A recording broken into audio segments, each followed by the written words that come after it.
All right, guys, episode 44 of the podcast with the homie Miguel. You might know him as the real Miggy. And we talked about his process of producing, how we got into music, and just a lot more. The project that he's dropping with Connor, Hector, and Lyra, or Heck Adaptive and Lyra. And yeah, I hope you guys enjoy it. And I'll see you guys on the next one. Peace. Oh, we're live already? Yeah, we're live. What's up? How's it going?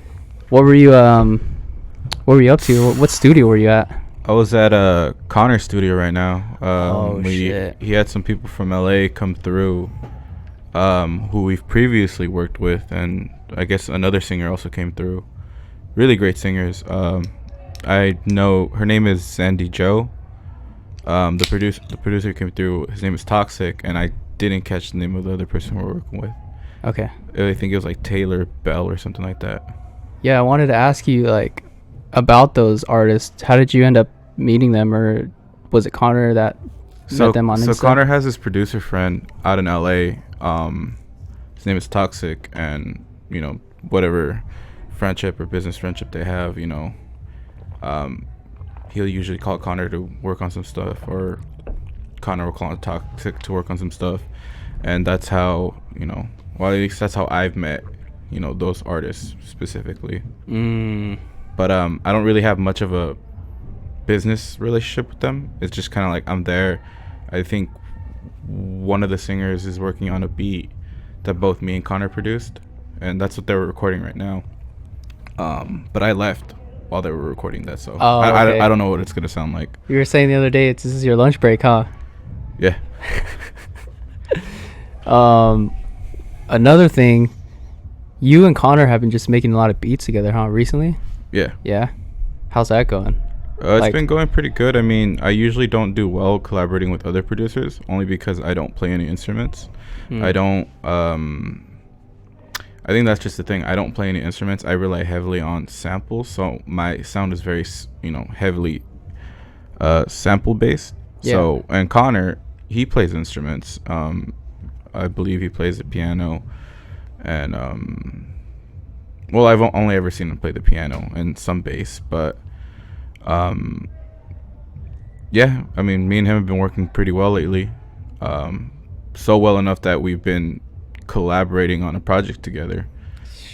Yeah, for real. Which is the Los Vigilantes, but we could talk about that, later. Yeah. Yeah, but yeah, I mean, me and him, pretty great fit so far. No complaints. I mean, not only have we been producing for this project, but we've also been producing for other artists in the area. For sure. Collaborating on shit, and so far we haven't really made a bad beat. Well, at least I'm being biased, obviously, but yeah, shit's pretty good. Shit. So, when was the first time that you can remember when you were like, I want to start making beats? Or when was the first time you opened up a DAW? So initially, my love for hip hop started with hate, because I honestly didn't like it. I was more into the alternative, music of my time, the early 2000s. So what's that like? I don't know, just whatever the fuck was on the radio, I don't know, whatever VH1 was playing on their top 20 countdown, basically.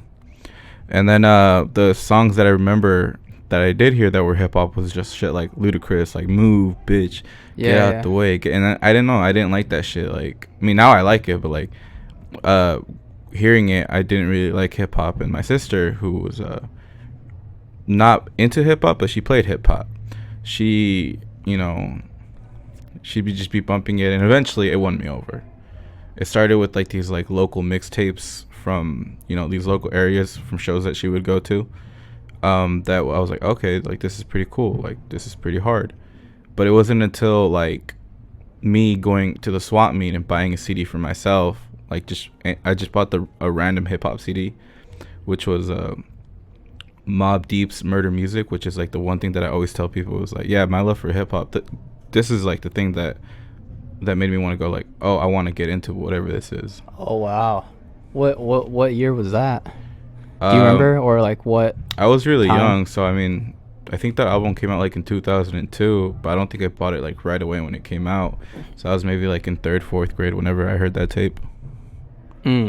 So I mean, from there, like it made me want to go like, okay, I really want to get into this. Like I need to figure out how to get into it, but I didn't know what sampling was at the time. So like, you ever heard Rick James "Don't Touch Me" and then MC Hammer's Yeah, you can't or I don't know the title of it, but no, Rick James, like whatever Rick James song is, and then MC Hammer's "Don't Touch Me." Yeah. At first I was like, oh, this guy's just copying. He just stole that song. Like I didn't understand that like he sampled the song. Oh. So I was just like, oh shit, like people could do that. That's one way of making music, which kind of brought like this motivation, inspiration to me. That was like, oh, maybe I could get into this, because all it is just basically using other people's music and then to create your own thing. But I didn't honestly start getting into the production side of it until like high school, when I got my first computer. And the very first DAW, which isn't really a DAW that I used, was Audacity. Same. I think that was the first recording software that I used, was Audacity. That's like the classic program. Yeah, and like I think everybody's like used Audacity as a DAW at one point to start off. That or like a cracked version of FL, which I also used. Yeah, same. Because you know, I don't know. I mean, Audacity is cool, but there's no bars to it, so you really have to like maneuver like a snare or move like a kick to like by the second. There's no like, oh, there's no grid on there, so you just have to move it by the second. And so I was doing that for a long time, and then FL was the next DAW that I used, and I used that for a very long time. But I never got the satisfaction of like what, because you see these beat makers, or at least the beat makers that I grew up watching, they have like this beat machine, and you know they're chopping up, you know, on the machine, and I never got that satisfaction using FL. So when I started working, the first thing I did with my very first check was I bought like machine. I think it was like the MK2, and from then I feel like that's when my level of production like really went up, because on FL, I know it has the fruity slicer, right? So you're able to chop it up, but it's kind of time consuming. It's not the same. It's not the same as like, you know, pressing a button and, you know, chopping it up like that. Yeah. So on FL, I felt like it was very time consuming. It just took, and then like sometimes you get into this habit of like you're just gonna loop the first eight bars of a song or something that you like 4 bars, and then you're just not gonna listen to the rest of the song because of how time consuming it was just to slice those slices. You know what I mean? So you were individually slicing samples and then throwing them on the grid? Yeah. So that is pretty yeah, because I didn't want to just slice like, for example, 4 bars like from start and then like 4 bars and then just throw that on the grid, because then that got me into the habit of just looping that and not really exploring the rest of the song. Yeah, that does make sense. Yeah. So then once I started working on machine, you know, I was able to listen through the song and then just slice up the bits that I liked, like manually. Or sometimes I would do it through transients, like it would go through the song and just like slice up the pieces for you, and then just throw it onto the pads and, you know, just have fun and shit like that. Yeah. So how many pads is it, like 16 or is it? It's 16. It's so when you mess with the transients, how was it for you knowing like where like you'd want to sample, like finding a part of the sample? Like so for example, this is like really old school, like, because I don't really do this anymore. I do it, but it's just like, and when I think about how I used to do it, it's kind of like crazy. I would listen through the whole song. So I say, for example, I'm sampling from a record, right? I would have to put the record and just listen through it, and sometimes while I'm listening to it, I'm like, oh, this sounds good, and then I'll just flip it over and then just go through records. Because what I used to do is I would binge record records, if that makes sense.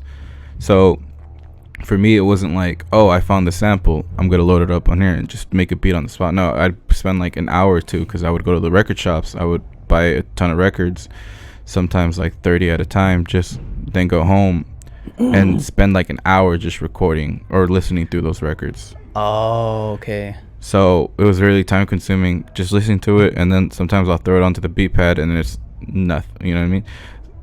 It's like either I found something or I didn't find something, and that shit was also time consuming too, because like I got into those habits again where it's like, oh, I found this 4-bar loop, and then I would not even listen to the rest of the song. But luckily, the way I produce now, I'm able to go through the whole song without actually having to listen to the whole song. And it's like a plugin, and that I don't know if a lot of producers know about, but it's a plugin that's helped me a lot from watching like this Jake One. Do you know who Jake One is? No. So he's a producer. The most notable beat that I think you might know that he produced was John Cena's theme song. Damn, that's hard. So he produced that shit. Dude, I know John Cena had a dope ass fucking mixtape. I don't know if he did any production for that too. I think he made 3 beats for him. That's hard. That's my extent, because I remember watching him break down the beat. I didn't even know he produced it, and I was following him for a while. I don't think it's something that he talks about a lot. He's like obviously proud about it because it's become like a meme. It's like pop culture type shit. He doesn't want to like be known for pop culture, because I didn't know he was known for that. I more know him for like other productions. Like, have you ever heard of the group Tuxedo? Negative. So it's more like disco, whatever. He's part of that group. It's like I believe it's a Stone Throws like artist band thing. But anyways, yeah, so he produced that, and through watching a lot of his him just breaking down beats, I just watched like what kind of plugins he used, and one of the plugins that he talked about was this one called Serato Sample, which, if you're familiar with the name Serato, it's more like it's like DJ shit. So he said, well, during this tutorial, was like, ever since I started using this, like, it's completely changed my workflow. And I was like, okay, I should probably check this out. If he's saying like once he started using it, it completely changed his workflow, he's working a lot faster, I was like, I should take a look at it. And so then luckily when I went to go buy it, it was 50% off. And I'm just saying this because like you could find this 50% off somewhere. I believe you could also rip it for free. I don't know. I used to just rip a lot of my shit for free, but lately I've just been paying for it just because I don't want to run into that issue where it's like one day I'm gonna open up a project file and then it's like, the feds finally caught up to me and they're fucking that one pic of Kanye in the studio, and you seen that one? No. Like in the studio there was a ripped version of FL, and they finally caught on to what they were doing. Well, no, not that. Like, I'm not afraid of getting caught. I'm just afraid of like opening it, and then because for example, my computer decided to update whatever software that I ripped or whatever, it's not gonna want to open anymore, and I'm just gonna lose like thousands of thousands, like songs. Yeah, for sure. So that's why I don't. The only stolen plugin that I have, it's not stolen, because you can find them for free. Like the only one that is this one called Valhalla. It's like a reverb, but I don't even use that, only because now I'm just afraid of like having a session and then having this great song and then in the future not being able to use it because I use this one stolen plugin.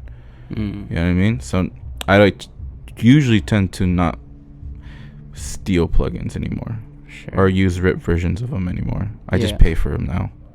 I mean, that makes sense. But I don't even remember why we started talking about that. Chopped samples and like Serato Sample. Yeah, so Serato Sample, and this is for like any producer. Because I sometimes I get like hit up with like, dude, how do you do this, or how do you do that? And I'm like, Serato Sample. Sometimes like I'll comment on somebody's like IG story, and I'll be like, dude, you should use Serato Sample. Because ever since I found out about it, I just been wanting to tell everybody about it.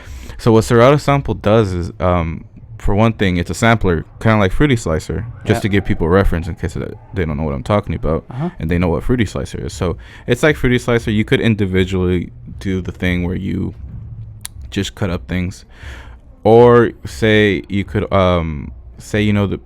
or you could do a random slicer where it'll just randomly slice things for you. Like I'll just put markers randomly throughout the sample, or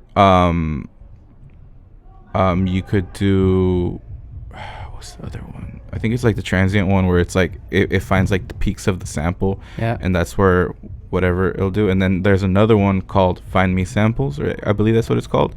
And what it does is through its algorithm or whatever, it'll look for the best parts of the song that it believes is like the most sampleable out of whatever you load into it. Damn. And the coolest thing, it has the best time stretch I've ever used on anything. So for example, so say like the sample is like 167 BPMs or something, but you need it to be like at 93 or 76 or something like that.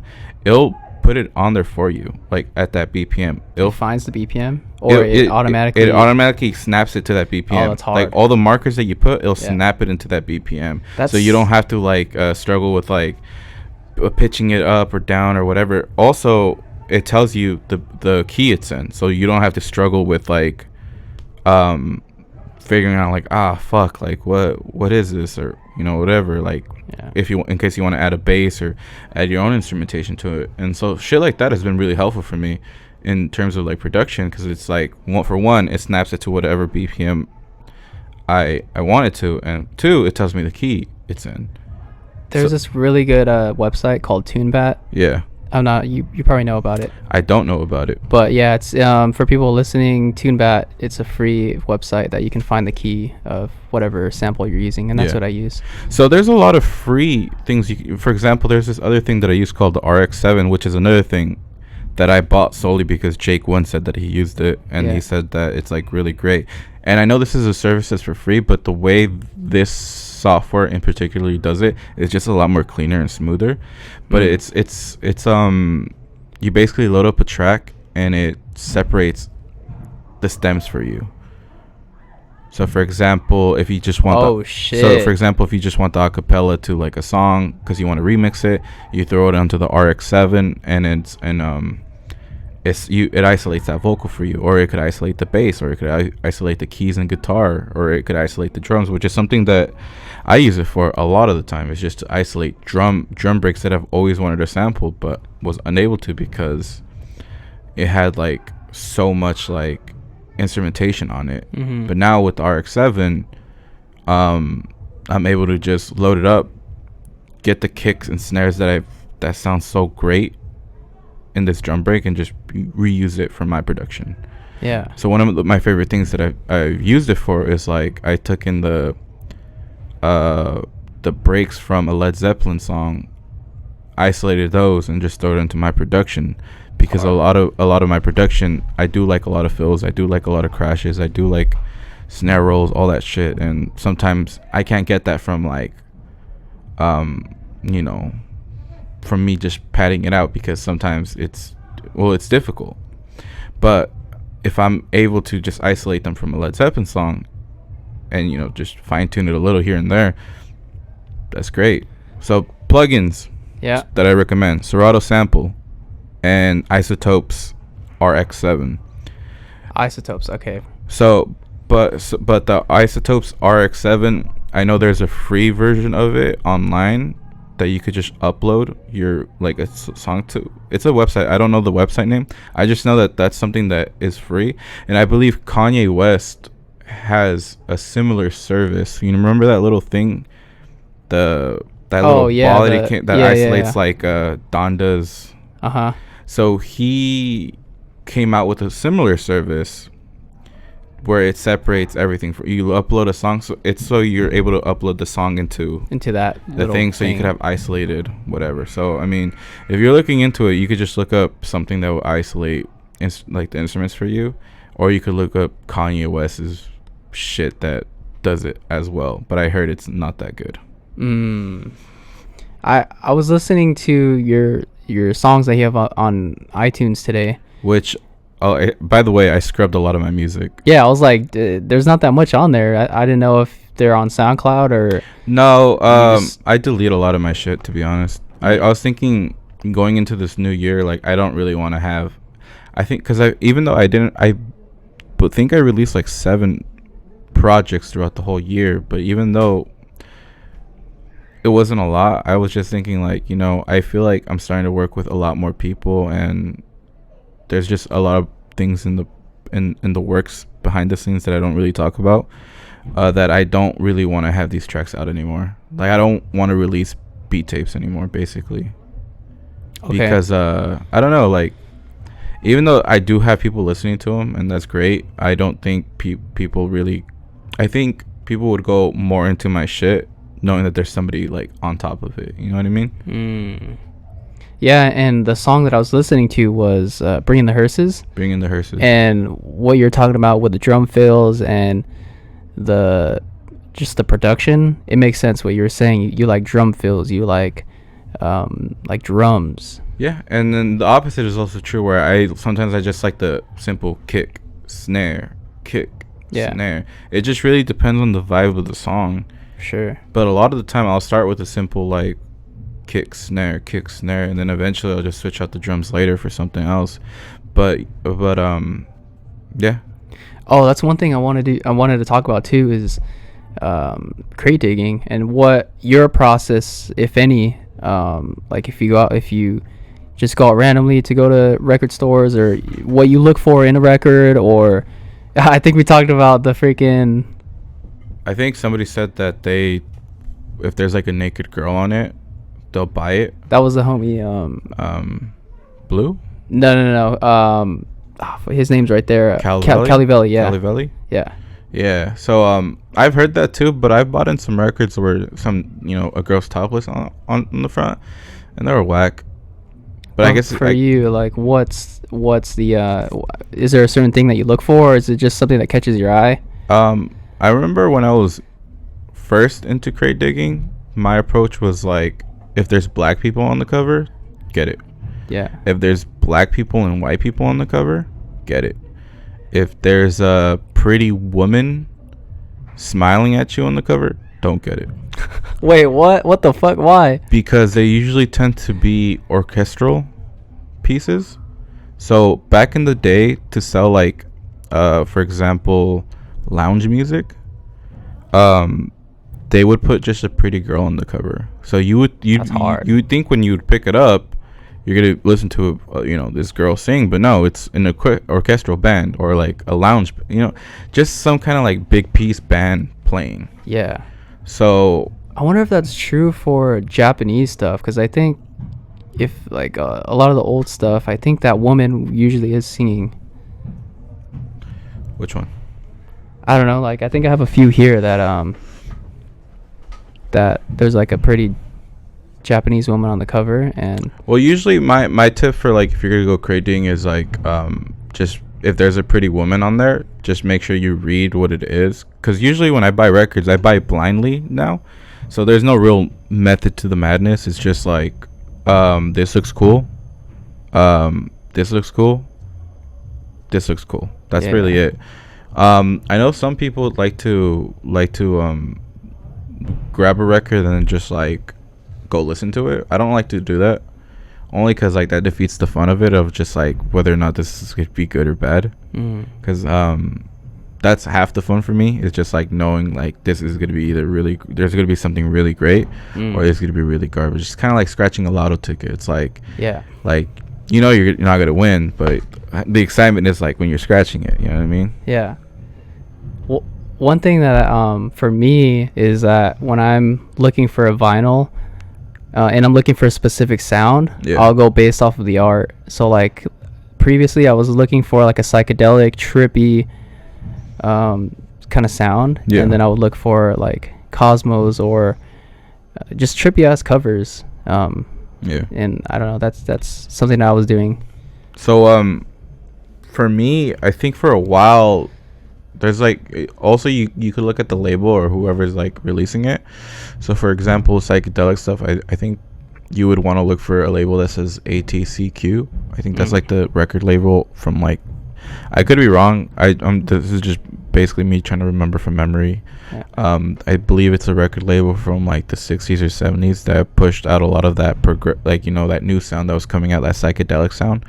So I believe the band Iron Butterfly is under that label. So if I'm wrong, anybody could just, you know, name check, you know, just Google that shit later. Like, if Iron Butterfly is part of ATCQ, then I was right, and you would want to look out for those labels for like that psychedelic sound, because that was the label that I believe was pushing out like that kind of sound for that era. There's another one, dude. I actually like have it right here. I wanna just look real quick.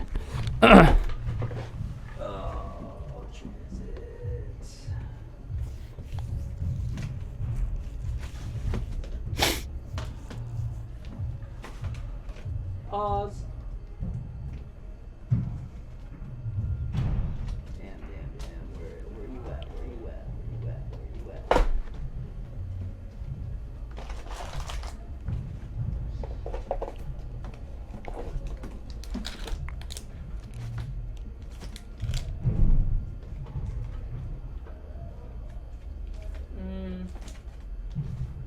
No. Can't find it? No.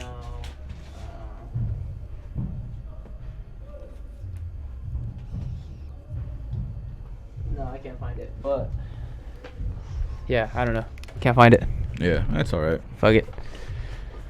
But yeah, I mean, records are cool, but that's not. I mean, I'll do it every now and then. Like right now, I think the other day or last week, me and Connor went crate digging, and it was the first time that I've honestly bought records, because I don't, as much as I love recording from records, I don't really do that anymore. Only because for one, it's takes up real estate in the house, so you always got to remember that. Like, they're really huge. They take up real estate, so you don't want to buy too many. But I remember that used to be my thinking, because I admire Alchemist's studio, and he has like this wall that's maybe this big of just like towers and towers of records, and even like sometimes you'll see him record in the hallway or something, and they're just like spilling into the hallway. So you don't want to buy too many records. Yeah. Like, it's cool. Like, I would definitely love to have something like that, but, you know, not at my house. Yeah. And then another thing is that it's just a lot of money that you would be spending. So, for example, I mean, in my heyday when I was really, really sampling records, and like I'll always remember this, there was a bookstore next to Grady's Records. So it's Grady's Records Refuge. That's usually where I used to go. Actually, that's where I go a lot of the time when I first started sampling records. And next door was a bookshop. The bookshop, you know, it was like, whatever. It's a bookshop. Two dying industries next to each other. Obviously, Grady's Records prevailed, but this bookshop was closing down one day. So I was like, you know what? I'm going to be a nice guy. I walked into the bookshop. So it was a out of business sale. A lot of these books were, you know, like slashed 75% off, 50% off, or just shit like that. So I bought a lot of books that I've read before, and some books that looked interesting. And I remember it costing $100, and I was like, fuck. So then I was like, all right, I guess there goes my, you know, record buying business or budget. Yeah. So then I was like, you know what? I'll just buy, you know, a couple records. I ended up just buying 7 records that day at Grady's Refuge. So right after spending $100 at the bookstore, I was like, I'm just gonna go buy some, you know, a couple records. They ended up being $100 too. 7 records. So not only does it take up real estate, it could be really expensive just to buy records to record from. And so I don't really, that's 2 of the reasons why I don't really buy record from records anymore. I still do it, but it's not the prominent way I do it. I think the more modern way people are sampling is through YouTube, which is fucking amazing. It is. And I'm gonna put you guys on some game. Yeah. In case you don't know how to sample from YouTube, and there's 2 ways that I could think of you could do it. There's 3 ways that I could think of you could do it. One is downloading a plugin, or they're not called plugins. What are they called? Extensions? Like, I think it's an extension on Chrome. Yeah, so say you have Chrome. I don't know how it works on Firefox or any other, but on Google Chrome, which is the one that I use, there's an extension called I'm blanking on it, but I'm pretty sure if YouTube to MP3. No. I'm pretty sure if you look up like record extension for Google Chrome, it'll pop up. But basically, it's a little record button icon that would be on your browser, and whenever you click on it, whatever audio is playing on your browser, it'll record it. So that's one way you could do it, which is I'll use that for, like, for example, I don't want to download a whole like YouTube video, like turn it into an MP3 or a wave. I'll just like record that, just the little pieces that I need. Oh, okay. Another way you could do it is what you were saying, which is YouTube to MP3, but I don't recommend downloading them as MP3s. I can't really tell you why. I just know that it's frowned upon. That's all I know. So you're using waves? Is that waves? So yeah. every producer, engineer that I could think of, MP3s are frowned upon. And I think it has to do with like that you're losing a lot of those like frequencies or anything. Like me personally, I don't hear it, but because it's something in the community that everybody knows about, it's something that you have to follow, I just follow it. I'm not following it blindly. I'm sure like to an engineer, like, you know, they could hear it. And sometimes I'm on TikTok or sometimes I'm on Instagram because of the things that I do or whatever. I get a lot of like producer like memes, and one of the memes is like, this guy really just sent me an MP3 file. Yeah.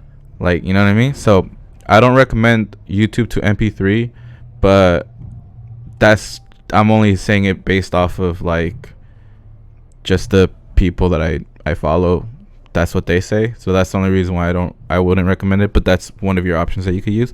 There's also YouTube to wave that you could probably find. So that's hard. Yeah. I don't know it, but I'm pretty sure there is one.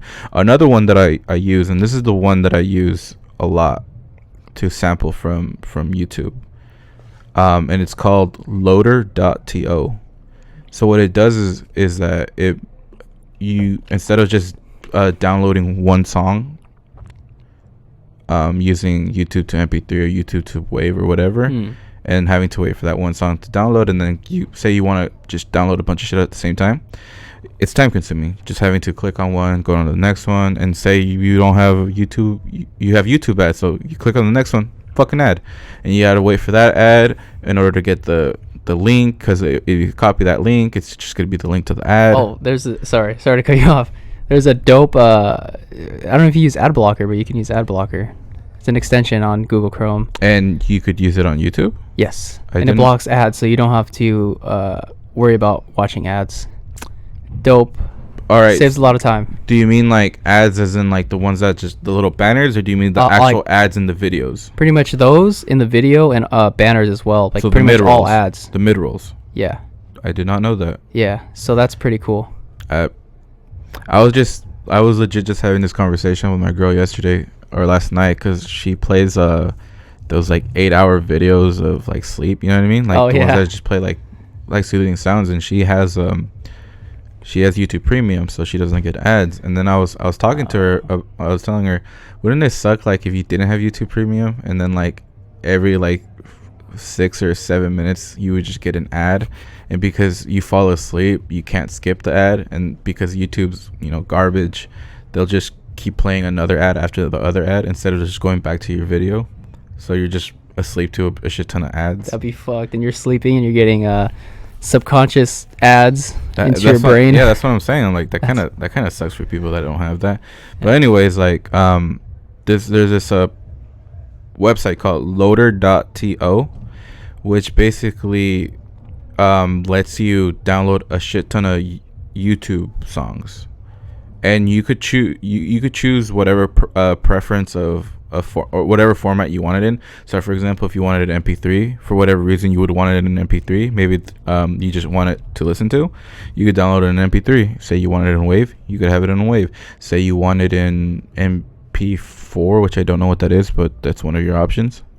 You could do it. Or say you want to download the video, you can do it. What it does is you could either create a playlist of 20 songs, or you could look for playlists. I have certain YouTubers that I go to for these playlists. I'm not gonna tell you them, because you know, secret. Yeah. But I just go through their playlist. I load them. I put them onto loader.to, and then download the first 20. Then adjust the settings so it downloads the next 20. Adjust the settings, downloads the next 20. And then in like say like 7 minutes, I have 100 songs that I could sample from. That's hard. And that's honestly just been the secret of my production, is just making sure that I have samples at hand, so people that know me and I've been in studios with, they're just like, damn, Miggy, like you make that shit really quick. Well, I'm already eliminating me having to look for a sample. Yeah. Me just like having to be like, fuck, like I only have like these 5 samples to sample from or something. No, I got like thousands that I could choose from. And it's just a matter of like me seeing what file I have them under, because I categorize everything. Like I have a men's file, ladies file, Western Europe file, Eastern Asia file. I have a French library, and then I have Latin whatever fucking file, this and that. So I'm always categorizing by like what genre of music, and the one that I always heavily rely on, and now I don't mind saying it, but like is this one called Eastern Asian file, which is where I get a lot of my sounds. Like a lot of the props that I usually get from my production is like, oh dude, like I really like that. I was like, yeah, I always tell them like, oh yeah, it's a Korean song. Yeah, that's what I always say is like, oh yeah, I got it from a Korean song, or like, oh yeah, it's a Chinese song, or just something like that. There's something about the way their music from the 70s, it's crazy, it's dude. Really good. Yeah, like even a lot of their city pop 80s shit, like it's really great. So I'm always pulling heavily from that genre. I don't know if it's an influence. It probably is an influence for me, because like when you ask somebody like, what are your influences, you want to think about like the artists that you listened to growing up, right? But now when somebody asks me that, I was like, what are your influences? I'm just like, probably Eastern Asian music. I don't know, because like that's where I tend to navigate to when I'm thinking like, what do I want to sample? I'm like, Eastern Asian music. I want to look up 1970s is like usually the year that I'm always like sampling from, the pocket that I'm sampling from. Yeah. And I don't know what it is about that year, and I'm not unique to this. Everybody gravitates to like 1970s produced music. What if it's a lot of the jazz? Is it like jazzy stuff? I really don't know. But if you listen to like a lot of music, like heavily sampled music, it's all from the 70s. Yeah.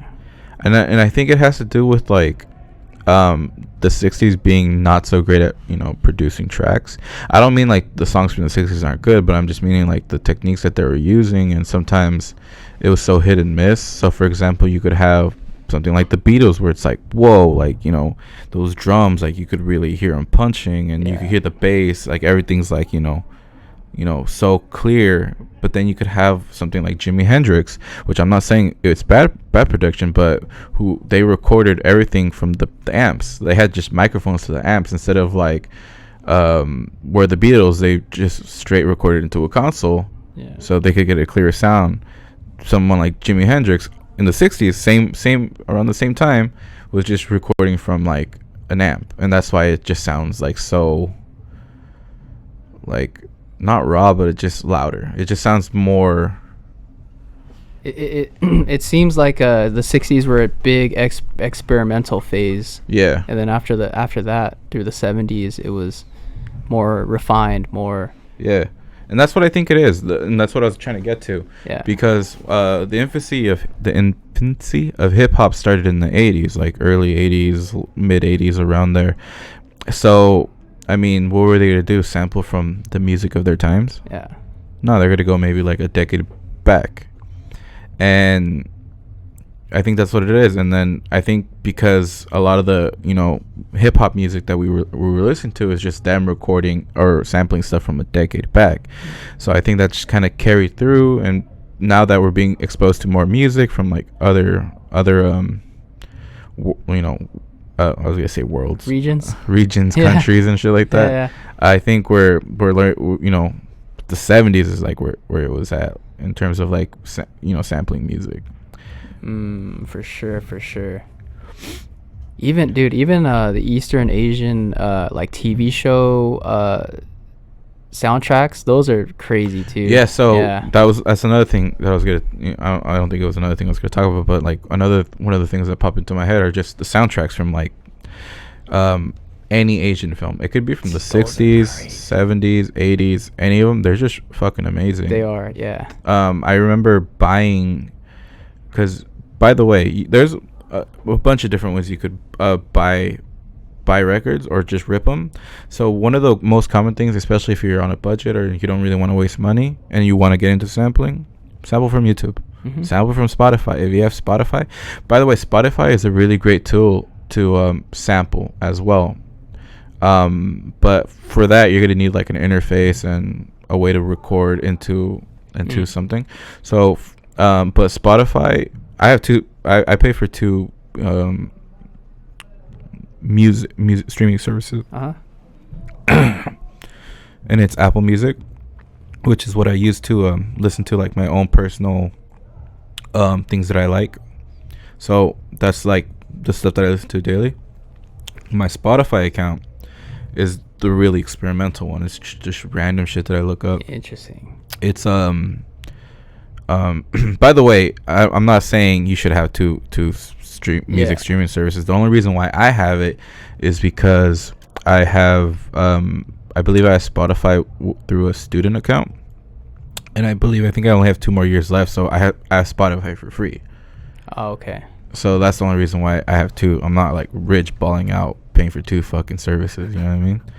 Like a lot of the things that I watch, like for example my streaming services like Hulu and all that stuff, I have them for free, luckily, because through student services. And HBO Max, I have that for free because my phone, it goes with my phone or something. But anyways, Spotify, if you have it, I don't know what kind of sorcery that they do over there, but their algorithm to like make sure that you listen to like-minded shit that you look up is amazing. And that's why I only use it for that, because I'm on that streaming service. I'm only listening to like Latin music, I'm only listening to like Asian music, I'm listening to like African like shit, you know what I mean?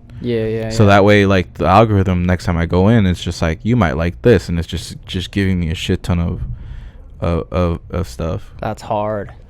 And yeah, so with that, it's just been amazing. But like I was saying, if you want to sample, budget free, on a budget, YouTube. If you want to buy records without having to take up that real estate, you still want the experience of hearing otherworldly shit, because sometimes it's not, a lot of the stuff isn't on YouTube. So the only way to get it is like actually buying a physical copy or something. But another way you could do is just buying the wave form of that album, of the record. So I don't know what you would Google or go on Instagram for this for, but like, for example, on my Instagram, because a lot of the tags that I use are like vinyl, or a lot of things I look up are vinyl, and I follow like a lot of like vinyl centric profiles on Instagram. I get advertised a lot of vinyl sellers, and what they'll do is like they'll sell a physical copy of like this rare 1970s original soundtrack of like this Korean movie that we've never heard of, and you could buy the physical copy, or for like $20 plus shipping, or you could buy the wave of that album for like $10, and you just send them like $10 on whatever Cash App or whatever the fuck he's using. You know what I mean? So I've done that before, where I've bought like soundtracks like that through Instagram, because I still want to hear otherworldly shit, but I don't want the physical copy of the record. So you could do that, or you could build up some credibility, and people will just start sending you shit. Like just last year, people started sending me like record waves, which I thought was pretty great. And because of the relationships that I've built up with some of these profiles that sell them, like they're happy to like be like, hey dude, like this or that, and then I'll just do like some promotion. I'll just be like, hey, like I'll say like, hey, this person's provided me this sample, because a lot of that market is people that just want to have like listen to like appreciate like other countries' music and do want to have that. But I know their main market is like samplers and producers. So sometimes I'll get like samples from people, and they're like, can you just like promote this? And I'm like, sure, why not? I don't mind it. I mean, I'm not at that point where like I'm making money off of it, but One day I'll get there. Soon. So you mentioned you've been working with producers, or you've been working with more artists, and then one artist that you've been working on with is Esperancita. Yeah. The one that I've seen recently, right? Yeah. And then there's Lyra. There's Heck Adaptive. So, yeah. So we'll circle back to Esperancita, but Lyra is actually the most recent person that I've been working with, and it was honestly, I wasn't sure if it was recording or not. It is recording. No, but I couldn't hear myself. But now I get a little bit more closer. Oh, okay. Hear myself, for sure. But Lyra, is the most recent addition to like the roster of people that I work with, and it was just I was on Instagram one day because for a good minute I didn't want to work with anybody, or I didn't want to just work with anybody because either I was depressed or I was just like wasn't motivated to like really want to work with anybody. I was still working with people, but just like the close knit circle of people that I usually work with. But one day I was just making beats, and then I think I was following Lyra or something, but his name had come up previously because I think Heck Adaptive was just said like, oh, this fool could really rap his ass off or something like that. He was commenting on something. I didn't see what he was commenting on, but I was like, okay, Lyra, just was in my head. Okay. And then it was just one day where I think I hit up Hector and I was like, hey, do you want to come through to record something? I was like really motivated to want to work on something that day, and I think he said he couldn't. So then I was like sitting there, and I think I had messaged Mongrel, which Mongrel from 91. Mm-hmm. I also messaged him, and he had said that he's going to work today, so he couldn't. So then I was like, who the fuck else can I hit up? And then I was like, you know what, I'm gonna hit up somebody new. So then I messaged Lyra. I looked up his name and I was like, okay, we're following each other, cool. So I just messaged him. I'm like, and I have a weird way of like messaging people sometimes. Sometimes I'll be like, well, I mean, I've learned not to be like too, I don't even know how to explain it. It's like, for example, say I really want to work with somebody, right? I'm not gonna be like, one way you could message them is gonna be like, hey bro, let's work. Yeah. Hey bro, let's work. Or it could be like, hey, if you're not busy. Already wrong. Yeah. Or you could be like, come through right now. That's legit what I texted him. I was just like, hey, come through right now. Right now I'm making beats. Let's work. They don't even give him an option, or don't even like, hey, if you're not busy. I'm just assuming he's not busy. I'm just like, hey, come through right now. Yeah. He did not come through right now because he was like, I work. And I was like, fuck. So then, a week passes by, and then, I'm just kind of working on stuff. And then he messages me. He's like, hey, so when are we going to work? And I was like, in my head, I'm like, oh, you had that opportunity last week to work. I'm not going to give it to you, again. But then he said, I didn't say that. In my head, I was saying that. I was like, I don't really want to hit you up again, to be honest. You had your opportunity last week. But then he's like, I think he said something about not being busy today. Like, he's down to come through. And I'm like, fuck it. So he comes through. And then I make a beat for him on the spot, which is, if you want to go on Apple Music, it's Lawanda. So I make that beat on the spot. And just from there, we just been creating. Jesus, bro. And fucking Hector's verse on that shit was crazy. Yeah. And I'm just gonna say this right now, only because like I think I'm the only one who notices it, and I'm pretty sure everybody, I mean, I'm hoping people notice this. Yeah. But I kind of fucked up when uploading that file. So on the project file, I had this plugin called RBass on, because the bass was a little too rattly for my taste. So in the RBass does a really great job in just like kind of, meeting some frequencies, like those bass frequencies, so it doesn't sound too loud. Mm-hmm. And I uploaded it, I submitted it, and I went to work. I told them like, hey, I just submitted it, it's gonna be out next week. Cool. So then I gave them the project, the wave. I sent them the song, so they're listening to it, and I told them just listen to it in the car. Tell me if it sounds good. I had already did it the night prior, but my car might be different than their car. Just shit like that. So usually before I release a song, I'll listen to it obviously on my monitors. Mm-hmm. I have these really shitty earbuds that I'll listen to them through. Mm-hmm. Then I'll have like the Apple earphones that come with your phone. Yeah. Listen to them through there. Then I'll go in my car. Then I'll listen to it on my girl's car, and then I'll play it off my phone, like in a quiet room.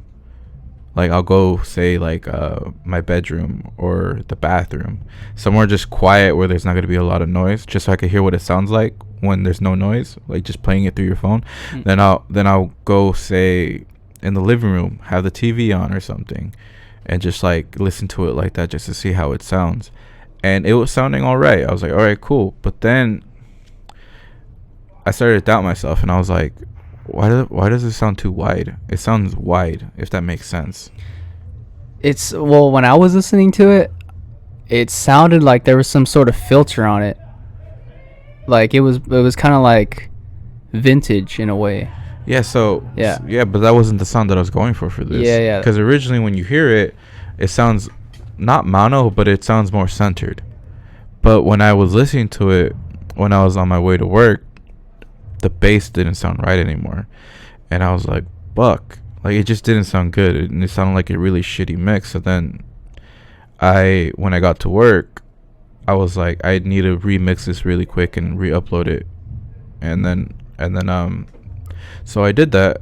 But the problem was I didn't have headphones on me, so I was like, fuck, one, I don't have headphones, and then I'll have with these earbuds, these JBL like Bluetooth earbuds, but they connected to my computer, but they wouldn't connect to Pro Tools, which is the DAW that I use.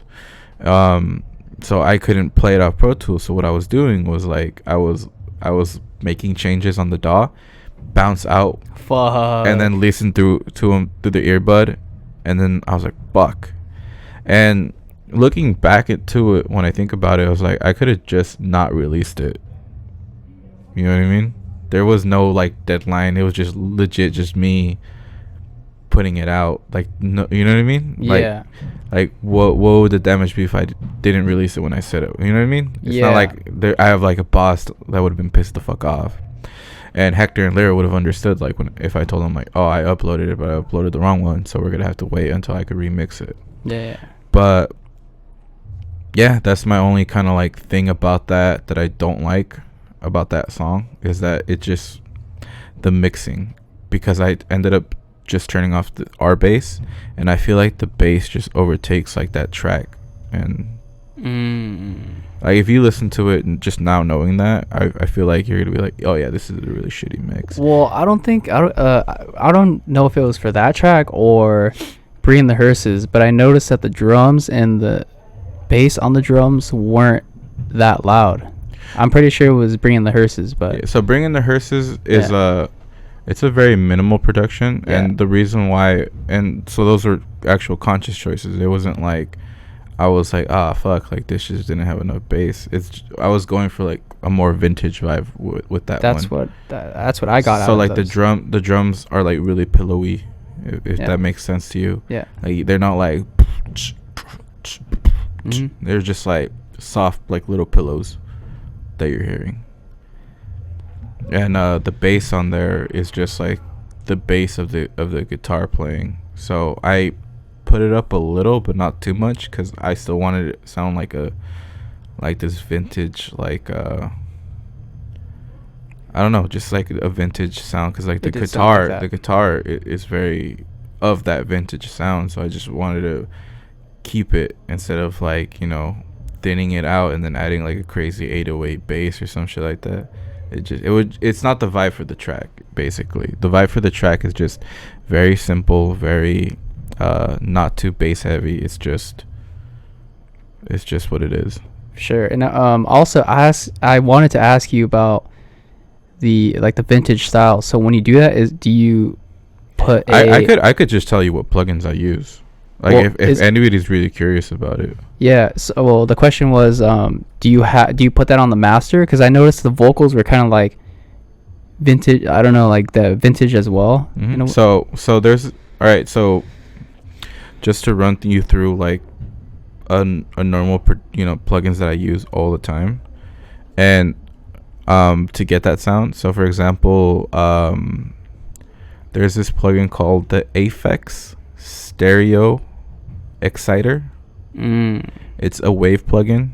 I believe you could buy it for $30, or you could wait until their website has a bullshit 90% off sale. And I tell you, it's bullshit because 2 weeks ago, there's this plugin that I want to buy called CLA Drums, right? And the end of the year sale was like, oh shit, it's 70% off. And add another whatever percent off, so the plugin's gonna cost you $30. And then I was like, okay, $30, whatever. Then I go this week and they're like, we're having a 90% off, so the plugin is $30. So it's like, okay, they're just bullshitting these prices. Yeah. So no, anyways, it's called Aphex Exciter. I honestly don't really know too sure what it really does, but again, it's one of those plugins that I bought solely because I saw another producer use it, and they were hyping it up, and then I just started using it. So I mean, honestly the closest thing I could probably compare it to is something like the Sound Goodizer on FL. Oh, I see. But like, it's modeled after an exciter, like this vintage exciter from like it's an actual hardware that you could also buy, but there's also a plugin. It's called which is the Aphex. It's something that I use at the end of all my vocal chains. Interesting. Because it just gives it that extra oomph. You know what I mean? It just more makes saturation. Not saturation. No. It just I don't know. Like I'm saying, I don't know how to. I can't explain to you what it does. You just gotta have to hear it. Like yeah. And then you'll hear it. And maybe the Sound Goodizer isn't the best like example that I could probably pull from, but that's kind of what I kind of picture, because if I remember right, the Sound Goodizer just makes it sound good. It makes it sound, yeah, like it sounds like more beefier. It sounds like, I think it sounds more saturated as well. Yeah. And like, so I mean, that's the best point of reference I could probably give you what the Aphex Exciter does, and that's usually what I use it for my drums. I use it for like whatever sample I'm using. It just does something to it. I don't know what it does, or I can't explain to you what it does, but that's what it does. So for their vocals, I mean, it's just about getting like a really good take, and luckily we recorded that here with using these microphones. Yeah. So we were able to get like a really great recording, and that's honestly the best thing you could do is just, I mean, you could use all the plugins in the world, but if the take that you're using is garbage and there's just so much like floor noise and just a bunch of shit like clipping or the fucking sound of the refrigerator over there. Yeah, just something like that. Yeah. Like, I mean, it's gonna be a garbage take no matter whatever plugins you use. Sure. So I mean, and then so there's Aphex, and then there's what other plugins that I use for vocals. All right, so if you really really want me to run through them, I use a gate compressor. Which basically just takes off all the noise you don't want, like the unnecessary noises that you don't want. Then I use something called what's the next one that I use? So it's gate compressor Nectar 3, which is an isotope plugin. I think it's specifically for vocals, and I have a preset that I made myself. That basically it's like my go-to. Like I use my own preset, and then I just kind of adjust it from there. Usually it's just taking off like reverb, because the reverb on there is like really high, so it's usually either taking off or just like putting a little bit on there. And then I use R-Bass. I believe that's how it goes. R-Bass, which is no, I use R Compressor, which is another waves plugin, just to compress the vocals down. And then I use R-Bass to add a little bit bass to the vocals, because Nectar, at least in the preset that I have for Nectar 3, I remove a lot of those lower frequencies. So then after that, I'm just adding them back on. Oh shit. Which is I was talking with John from Princess Pills the other day, and I was telling him, because he was asking about my process with the vocals, which with that song that I showed you the other day. And then he's like, so what's your process? And I was like, well, I mean, I was like, I don't know if it's just me, but I take off like the bass and then I just add it back on later. He was like, no, dude, that's a normal thing. I was like, I figured, but like, it's just weird that we do that. You know what I mean? That is interesting. I've always only just took off the bass into like a certain point. Yeah. So, I mean, a lot of the rap that I listen to, one I'll give you an example is Boldy James. So if you listen to like a Boldy James track, like his vocals are just so beefy. Yeah. And I think what it is just a lot of, I mean, the plugin that I'm talking about, RBass, basically controls those lower frequencies. So it sounds more, it's like another one of those plugins that I can't really explain it unless you hear it, because there's this preset on there called Knock Knock that like that's what it does. It just makes the sound just knock, like, you know what I mean? And then after that, I'll use what would I use? So it's Gate Compressor, fucking Nectar 3, R Compressor, RBass, this thing called Low Band, which is a thing that I'm using to take out the bass. So it's like something that takes the bass, something that adds the bass, and then something that takes the bass again. Interesting. And then I'm using, I believe at the end of that, I'm using the Aphex. Any like sort of de-essers or EQ stuff that you use? So the Nectar 3, which is what I'm saying is like specifically tailored for vocals, has the de-esser in there. So within that Nectar 3 plugin, there's a de-esser, an EQ, compressor, and a gate and a bunch of other shit. So it's like I already have it on there, unless like I feel like it really needs another de-esser, I'll add it. Because that's another thing that I've learned. It's like there's a lot of people that just over like use plugins, and sometimes that's okay, but then there's people that say you shouldn't use too many plugins because that's not okay. But luckily, I don't know, but one of the cool things about Pro Tools, they only let you have a certain amount of slots. So for example, something like FL, you have a shit ton of slots. I think there's like 10 or 12 or something like that.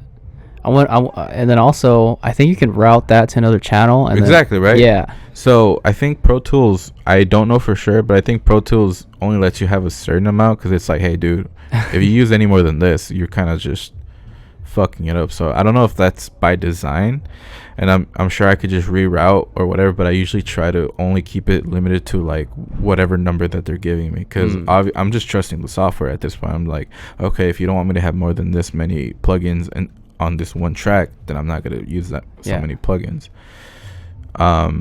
So for Hector's vocals, it's taking out a lot of it's a lot of the bass, bro, because his vocals are legendary, bro. Yeah. So, and also, I mean, his vocals are a thing where it's like, if you gotta really make sure you get a good take of it, because sometimes he'll come in really, really hard. Yeah, I noticed that, dude. Or soft. He'll come in soft and then pick it up later on. Yeah. So a lot of the things that I always try to remind him is like, hey man, just come in a little softer, because sometimes it, like right off the gate, it's like so aggressive.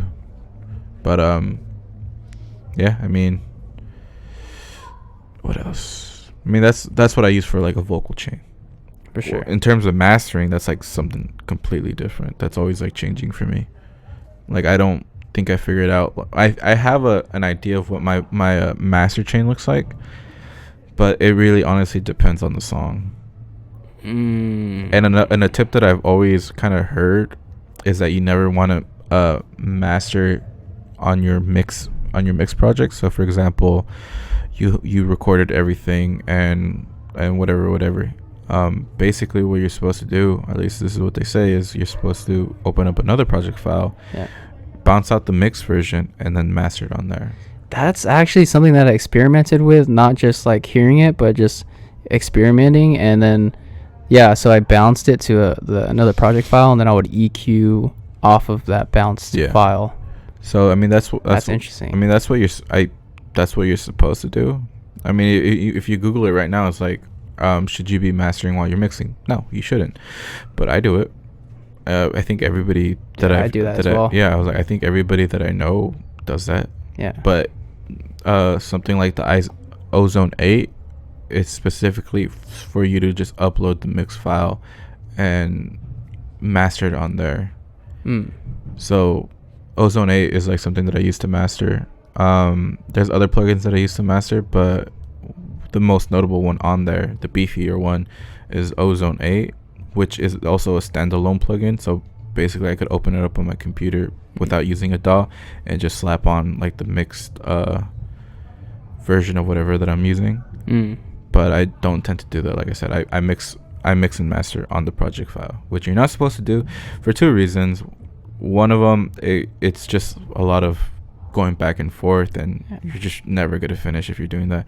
The other is that it uses a lot of CPU depending on like what DAW you're using. So for example, I know I'm saying that I use Pro Tools a lot, but I really fucking hate Pro Tools. For one, it uses so much CPU that sometimes it slows down my computer. And I know somebody else who uses Pro Tools, and they have like a supercomputer like you got over there. You know what I mean? Like where it requires something more like that to be able to run it. But whenever I master on something else, say like on Reason, I have no problem. So I don't know if it's just the software or I don't know. But if you want to use Pro Tools, you could use it. I mean, it's the professional thing. It's what any studio you go. I think Logic also is like up there now, because Logic is basically like it's like Pro upgraded Tools. Is it upgraded GarageBand or is that Pro Tools? No, so Logic is it's by Apple. Yeah. I think that's like one of those DAWs now that's like that you're gonna see like in a lot of professionals use. But Pro Tools is just like this. It's a dinosaur. Yeah. It's a really I still use Pro Tools over everything, but I admittedly think it's a dinosaur. It's just takes up it uses a lot of unnecessary energy. So like if you're looking into getting into Pro Tools, do it if you want, but just know that you gotta make sure you have like, first of all, like so much like you like storage space in your computer, because that shit's gonna eat it up. And then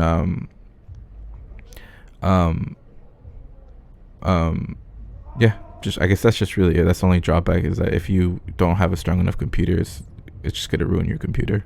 For sure. Pause real quick. I gotta take a piss. Go for it. All right. An hour and 10 minutes. Jesus. Yeah. Right. Oh damn. We gotta wrap it up. We gotta wrap it up then, huh? All right. So all right, cool. We'll just talk about a few more things and then gotta go. All right. Let me just sum up really quick something. Yeah. Buy a Serato sample if you're interested in sampling, or rip it. I don't really care. Sample from YouTube. Don't buy records. It's just expensive. Takes up real estate. And you don't need Pro Tools. You could use if you have an Apple computer. Use FL. You could use Logic. FL Studio. You could use Reason. You could use FL. I think John says he uses something called Bitwig. I haven't looked into it, but there's a lot of different DAWs you can use. You don't have to use Pro Tools. Also, because I get this question a lot from people, DistroKid. That's what I use to distribute my music. There's, I believe, something called United Artists or United Masters or something like that. Or there's also a free option, which I don't remember what it's called. But this is for like everybody who texts me like, hey, how do you get your music on Apple Music? How do you get it on Spotify? DistroKid. That's what I use. I recommend you use the version that lets you put your label on there, not the one that just says user blah blah blah blah. There's no other benefit other than that, I think. At least for me, honestly, it just looks more professional. Yeah. But yeah, cool. All right. So I don't know how much time you have left, but I just want to briefly touch on Los Vigilantes. Yeah. So how did that go down? So Los Vigilantes is an idea I had like couple years ago, probably, and the idea of it was just gonna be a beat tape that just incorporates like slices from this movie called Death Wish, which is a movie from the 70s. I believe there's like 7 of them. I think they recently just tried to make a remake with Bruce Willis. I didn't keep up with any of the newer ones, but so oh yeah, go for it. That's why I got it out. Hey. So it's crushed up peanuts dipped in chocolate. Okay. They're not really. I gave one to like an artist that I was with just earlier, and she's like, "Oh, it's like a Reese's cup." Yeah. It's like a Reese's cup. I love getting these from the ice cream man, but I didn't know they were covered in chocolate. Oh yeah. So not every time, but whenever I go to Connors, because there's a Mexican bodega across the street, so I'll just go in there and I'll buy these. So that's the only time I'll buy them. Other than that, like, you shouldn't buy these. They're really bad for you.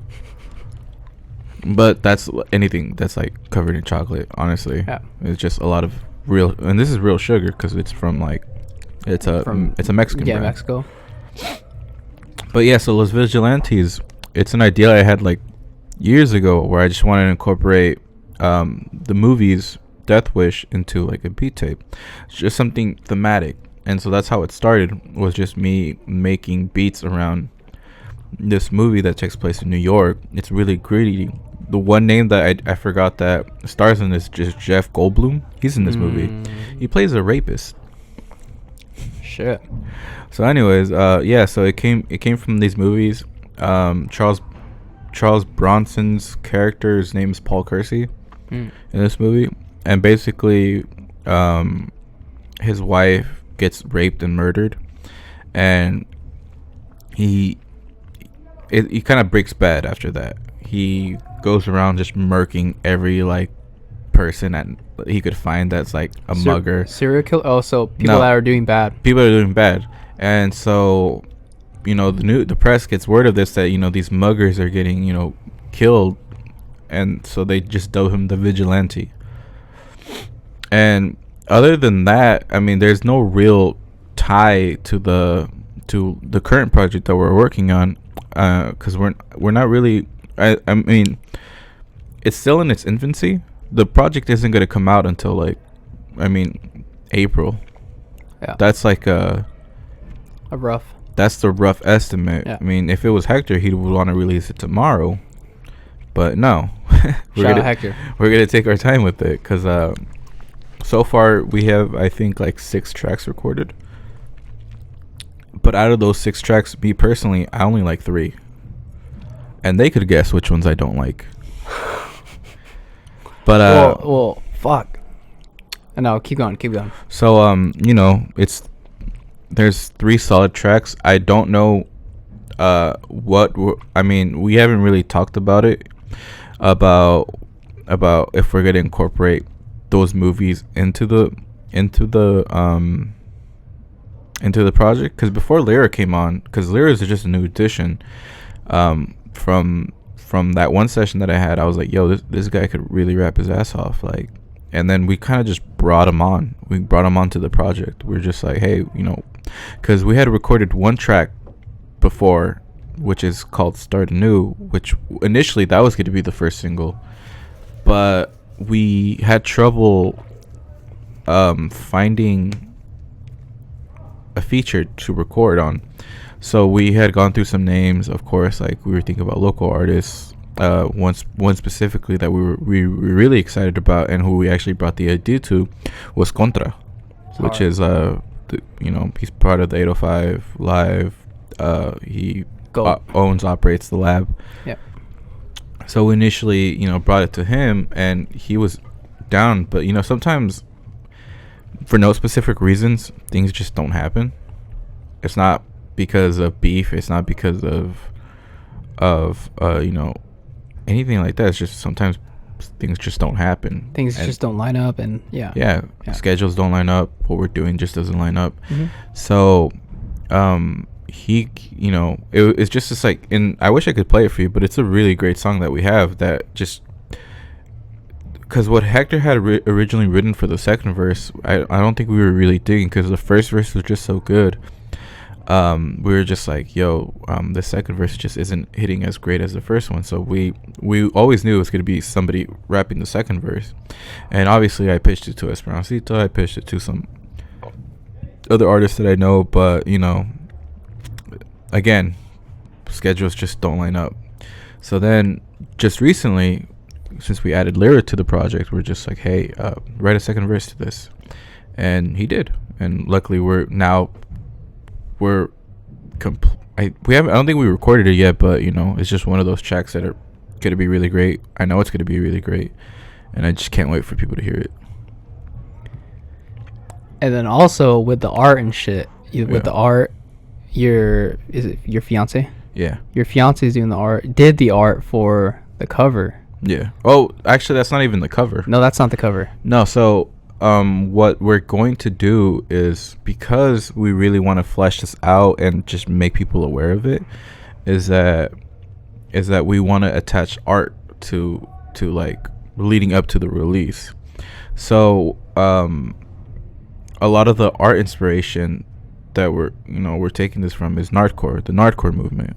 It's heavily associated with Oxnard. It's like, I think the thing Oxnard is really known for, other than like, also the hip hop scene that we have over here, we have this punk rock scene. And even though like I would love to draw inspiration from the hip hop scene, like, Mad Lib and that kind of imagery that he does, it's just like, I don't know, that's his hip hop thing. Yeah. Like, and even though Nardcore, even though the stuff we're doing isn't really punk rock, we all just have like this genuine love for like that scene, and it's so representative of Oxnard. And with this project, we want to be representative of Oxnard. We're just kind of like paying homage to that imagery and that style, which is the art that we're going to be putting out with this project. Is going to be just homage to Nardcore, and hopefully we don't get in trouble with any of the Nardcore guys, because we will be using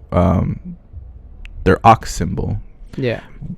Calavelli, the guy who was in here the other day, his pops is in Ill Repute, a Nardcore band. And I was asking him, like, hey, like, how mad would they be if we used, that symbol? Like, what do you think? Like, do we need a cosign? What do you think? And, just, I think the general vibe is just that, they're very protective of their shit. Yeah. So, like, I think we could still be able to pay homage to that art, but I think we just wouldn't be able to make any money off of it. I think that's the thinking, but I really don't know. That's still like too ahead. Yeah. But for right now, the art that's coming out with the music is just Nardcore imagery. So if you look at it and you're just like, oh, that's cool, like, yeah, that's cool, but that's also Nardcore. Like, it's that Nardcore imagery that we're taking inspiration from. For sure. And it's dope that Oxnard, it's just paying homage to Oxnard and the whole scene. Yeah, and the whole Nardcore scene. That's honestly all what it is. We just want to pay homage to like the music that we love. Well, I mean, I guess I'm just speaking for myself right now. Is I want to pay homage to like the music that I love, that I grew up, that's representative of the city that I grew up in.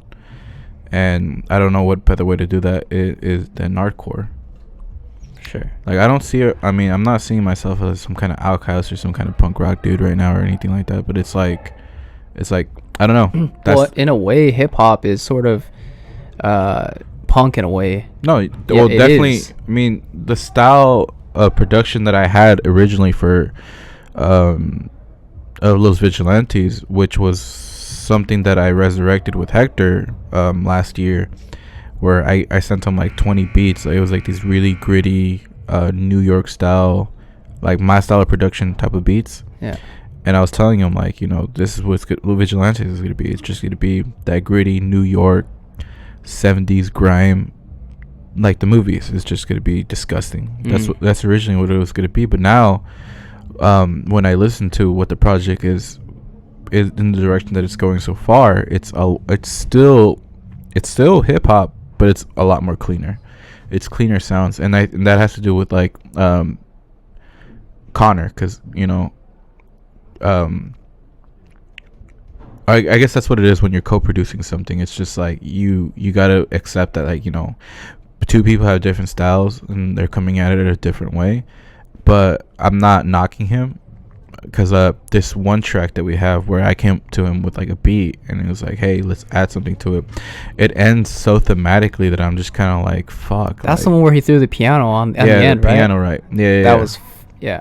So he threw that in there, and it just made it so thematically, and his production also, the way he makes drums and all that stuff is just amazing to watch him work like that. Where it's like me, who like sometimes I'll just throw like a sloppy 1-2-1-2, because, you know, that's where I'm coming from a production point, where it's like I like that, how that sounds, but hearing him clean up some of the beats that I give him, like some of the stems that I've given him, is just like amazing. And what's also cool is I was just in the studio with him like earlier today, and this one song that we're working on, which is completely different from my style. It's like very R&B. It's like an R&B type song, where we're having, I believe, 2 singers now sing over it, and it's just like, whoa, this is a lot crazier than, like, I don't know, like, I don't think I would have, what I'm saying is, like, I don't think I would have gotten to that point in production without him.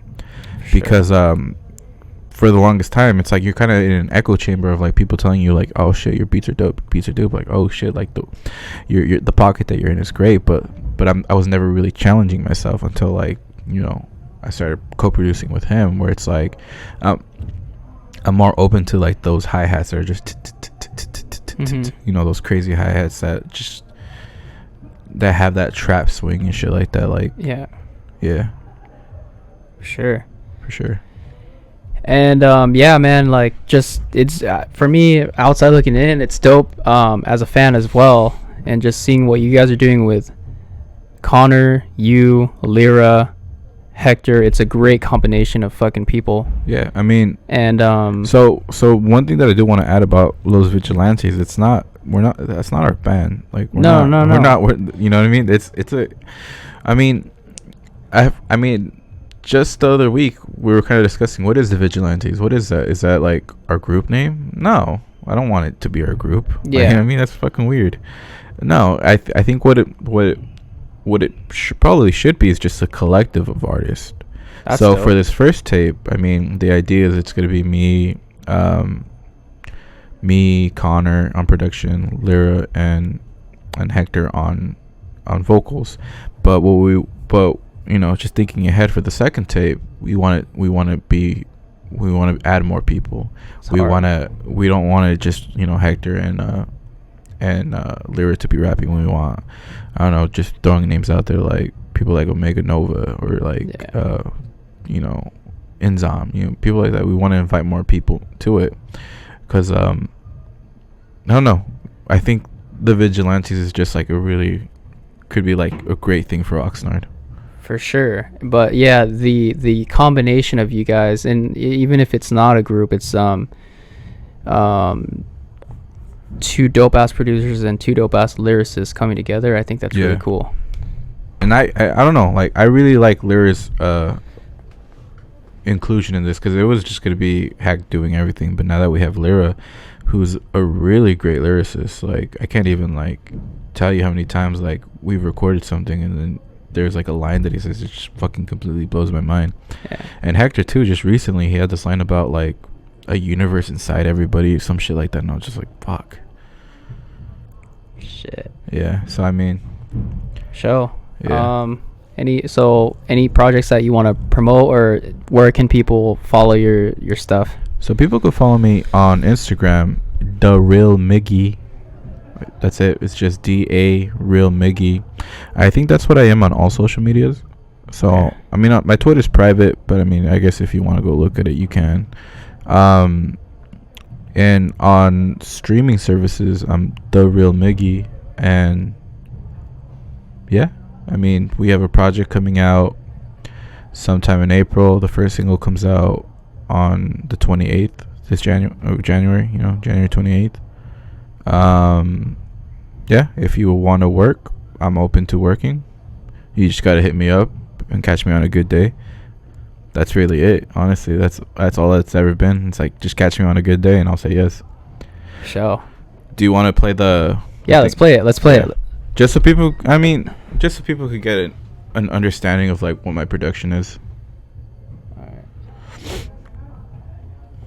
You're gonna have to like adjust the volume like here and there, because I know the first two was literally just something that I made today, and then the last couple of things, the way that it ends, are just like things that I made the other day that are more like mastered then. Yeah, when was this made, and what inspired it? Well, the first two were just, I was in a studio session, so, and you can't really just play anything. I had headphones on, and sometimes the recording process is just so boring and you just want to do something, so I was just making beats while they were recording. And the other two were just one of them was from like a crate digging that I did with Connor, and the other one I believe is just something that I made maybe 2 days ago. So it's no real inspiration. It's just I'm always making beats. That's what I'm always doing. Like there isn't a day where I'm not trying to make something. For sure. All right, it's almost uploaded.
Show.